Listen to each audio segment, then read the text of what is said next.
Hello and welcome back to the Doctor Who Marathon. I'm your host McEdam, and today we're going to be talking about the Jago and Lightfoot story, The Bloodless Soldier, written by Jason Richards. This comes part as the first story in the first volume, the first box set in the Jago and Lightfoot adventures. For those of you who don't know, they were characters that appeared in the classic Who story, The Talons of Wing Chiang, and they were such beloved characters that they were planned to have a spin-off back then, but it never happened, and it took them a while until Big Finish got their hands on it. And what I do usually with these CD covers is that I make my own DVD covers. Now, important thing to note is that I wasn't really keen on these blank covers. I mean, they look good for what they are, but what I wanted to do with the DVD covers, they had their own. I wanted something a bit more artsy, so I actually designed the image as well on this one. That's the front of it. I designed that. I think it looks really cool. There's the spine if you're interested. That's really cool. Yeah, it says Jago and Lightfoot. How cool is that? That's the inside. And I don't know if anyone's interested, but that's the disc. The thing with Jago and Lightfoot is that despite this being the first story in the first volume, the first season that you may, this isn't actually their first story on their own. They had what would be considered a pilot story set in the Companion Chronicle range, which heavily ties back into this 4-adventure box set. I believe the story is called Mahogany Murderers, and it does tie in a bit, but I have never heard that one, and I could follow it fine.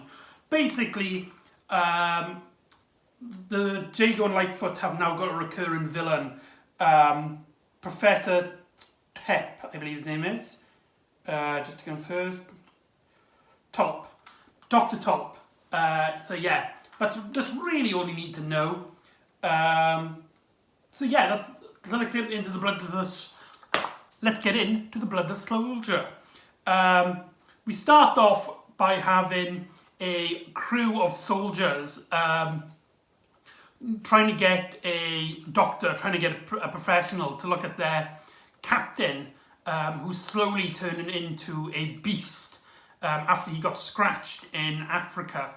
And Dr. Telp comes in, a mysterious doctor who is an expert in ordinary things. And basically he tells them that feed him raw meat and keep him looked after. It's going to get worse before it gets better. And that basically sets up our story. And we get to meet the soldier characters. There's another one that seems to be the sort of second in command, who's now the leader, who thinks that they should do anything for their previous captain. There's another character, Jim, and another character who is a bit, I can't remember his name, but he's a bit greedy. He thinks that, what's the point? He's clearly not the captain anymore. He's become something different, so might as well leave him to his own fate, or put him out of his misery, to say. And so basically they're the villains of the story, and you really get to know these characters. You really feel sorry for them. They're not really evil. Well, one of them is evil, but the other two, you do generally feel sorry for them for this situation. Back with our main characters, Jago and Lightfoot, played phenomenally by Christopher Benjamin and Trevor Baxter. It's literally like they haven't gone anywhere. Going from Talons of Greedle and the Talons of Wing Chiang straight onto this story, you don't feel like there is a massive year gap between them stories. You feel like they do generally take after one another. And it starts off well enough, and you can see them in a pub, and they're just having a lovely banter with each other. And I think that's what makes the series so popular. Jago and Lightfoot, the series, the audio drama series, is surprisingly hugely popular. I'm sure I've heard somewhere, I don't know if it's true or not, that it is the second most popular audio drama series of all time, second only to The Hitchhiker's Guide to the Galaxy. That's pretty big, especially Doctor Who's own legacy with audio dramas. And to say that this is more successful than that is a huge milestone. And the series had like 13 box sets, which is just fantastic. And you can really see just by this story, in terms of just these two characters, they do get along very well. And it is also here that we get introduced to the waiter of the pub that they hang around with. What's her name? Alice? Is it Alice? Yeah, it's Alice. And they seem to have a small little bond with each other, the three of them. And Jago is talking about how like his business is going, and Lightfoot is talking about like he like needs to be at the morgue. But Alice, she's in a good mood recently, as her brother has come back from the Navy, and she's going to meet him very soon. And you do generally feel happy for her. She comes up, even though she has very little scenes in this story, you do generally connect with her, and I really love the scenes in the pub. They are some of my favourite bits in this in the story. I love there's a bit where Jago is drinking, and Lightfoot is basically like, I can't drink, but I have got an appetite. And then Jago has like this massive like Victorian like gentleman's speech that Alice just is, like, has no idea what he's on about, and turns to Jago, and Jago is like, basically it's my turn on the tab for food. So basically the story basically states that they are, after Talons of Wing Chang, these two kept in touch and they became very close. Now, the story kind of like splits a bit, as we got Jago's story and Lightfoot's story. Jago gets met by one of the soldier men, the one who thinks that we should have just left the captain to his own fate. And he basically bribes that he has an act for Jago, which is going to be so popular that that you cannot resist. Only he has to give him £100, which back in Victorian times is a lot of money. And he wants, I believe, 20% of the rate as well. And Jago is kind of trying to cross between like what he should do, because that's a massive opportunity, and it sounds a bit dodgy, but he doesn't have £100. But if it's true, he cannot deny that opportunity, and it really gets to him, and it's just it's just like a fun little side quest. Obviously, we know that it is the werewolf, but they don't know that. And with Jago, he goes to investigate a dead body which was found with loads of beastly scars. And whilst he's there, he's been met up with an African man who's trying to take the body out from the morgue, and he tries to warn Jago about a beast roaming around Victorian London, and that there's something mystery in that that there's something that he does not understand. and he gets quickly swept away by the policeman.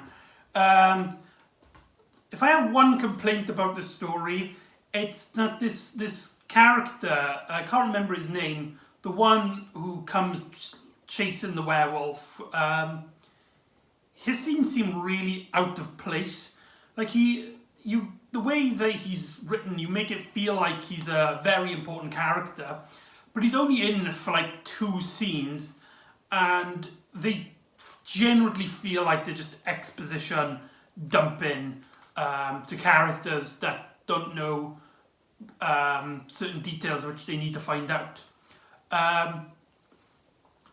And so Jago and Lightfoot meet up back at the restaurant, back at the pub, sorry, and Jago explains to Lightfoot what's happening, and he asks, can he borrow £100?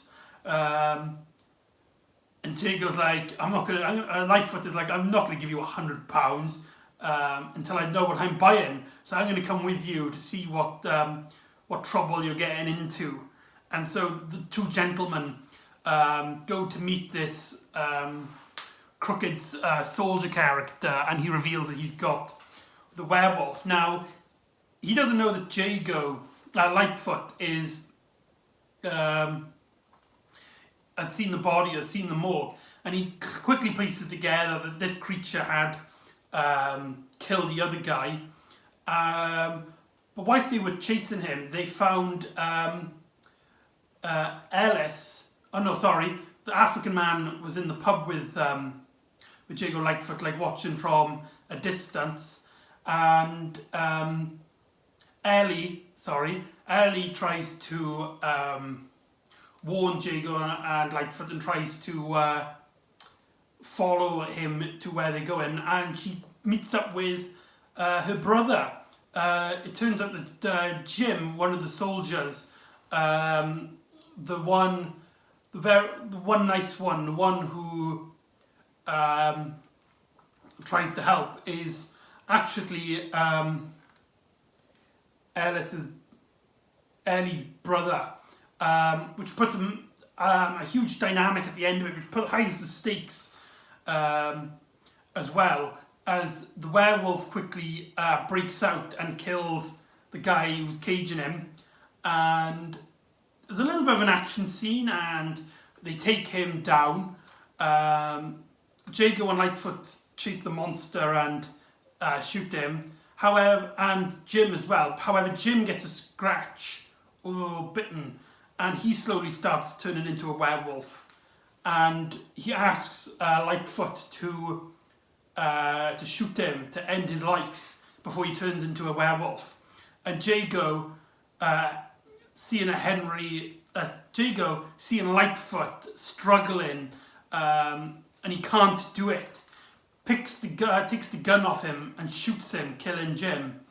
And this has a heavy toll on our characters. The ending is really bleak. You have Lightfoot basically trying to comfort Jago, but he feels so much remorse that he had to kill not only just anyone, but the brother of one of his dearest friends, the woman who works at the bar. And man, Christopher Benjamin's acting at the end of this was just phenomenal. Really great little scene. And yeah, and that's the Bloodless Soldier. Overall, it is a very good start for the series. Obviously, not counting the Mahogany Murderers. It's action-packed. It's funny. It's got some great character beats. It's got some high drama. My only real issue with it, in terms of an overall story, is that it feels very simple. Like this, it's sort of a very simple storyline. Like as soon as the monster's being revealed as a werewolf, you kind of know where the story's gonna go, until of course like the very end. And yeah, that's only my real complaint with it. But for a simple story, it really works and it's really effective. So yeah, that's Jago and Lightfoot Story 1, Volume 1.